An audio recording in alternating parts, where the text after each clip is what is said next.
Banking খাতকে যে কোনোভাবে হোক রাজনৈতিক হস্তক্ষেপের মুক্ত করে দিতে হবে এবং এটাকে প্রফেশনালি আমাদেরকে চালাতে হবে। আমরা লাইসেন্সিং প্রক্রিয়াকে সহজকরণ করে ফেলতে চাই। বিনিয়োগ এবং প্রাতিষ্ঠানিক সংস্কারে এফডিআই ক্যাপ্টেন আমরা নিয়োগ করতে চাই, অর্থাৎ ফরেন ইনভেস্টমেন্ট যারা আসবে, এই ফরেন ইনভেস্টমেন্ট যারা আসবে তাদেরকে বিভিন্ন সময় বিভিন্ন বিড়ম্বনা ভোগ করতে হয়।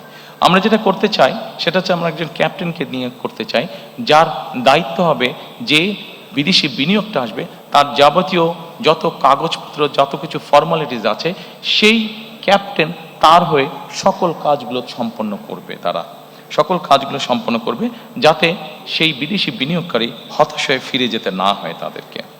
আমরা একটি পলিসি গ্রহণ করতে চাই অর্থনীতির ক্ষেত্রে।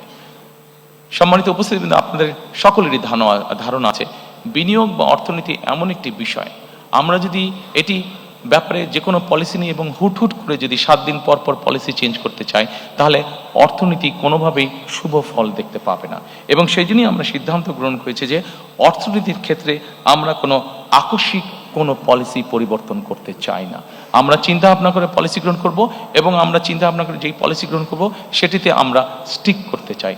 হুট করে আমরা কোনো পলিসির পরিবর্তন করতে চাই না, যা আমরা অতীতে দেখেছি, যাতে করে আমাদের বিনিয়োগ, আমাদের ব্যবসায়ীরা ক্ষতিগ্রস্ত না হন। আমরা লাইসেন্সিং প্রক্রিয়াকে সহজকরণ করে ফেলতে চাই। RICL TMX, যুগের পর যুগ স্থাপনা থাকে মজবুত। লাইসেন্সিং প্রক্রিয়া সহজকরণ করলে আমাদের ব্যবসায়ীরা উৎসাহিত হবেন, বিদেশি বিনিয়োগকারীরা উৎসাহিত হবেন।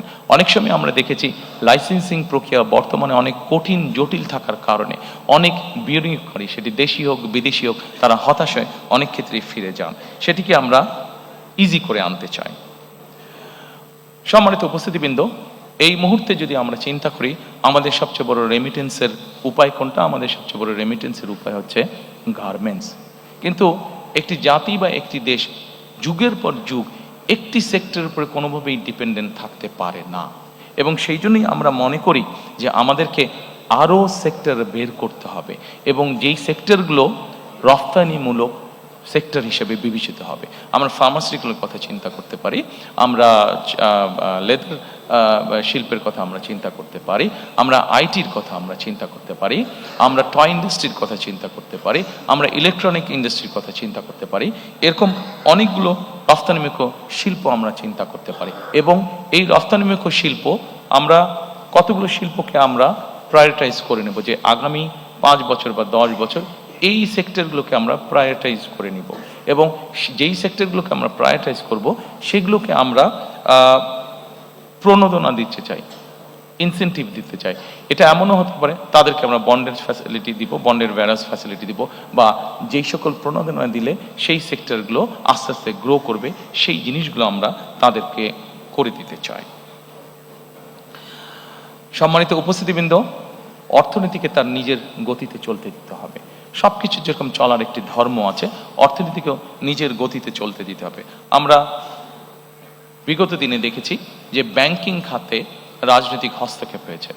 আমরা দৃঢ়ভাবে বিশ্বাস করি যে ব্যাংকিং খাতকে যে কোনোভাবে হোক রাজনৈতিক হস্তক্ষেপের মুক্ত করে দিতে হবে এবং এটাকে প্রফেশনালি আমাদেরকে চালাতে হবে।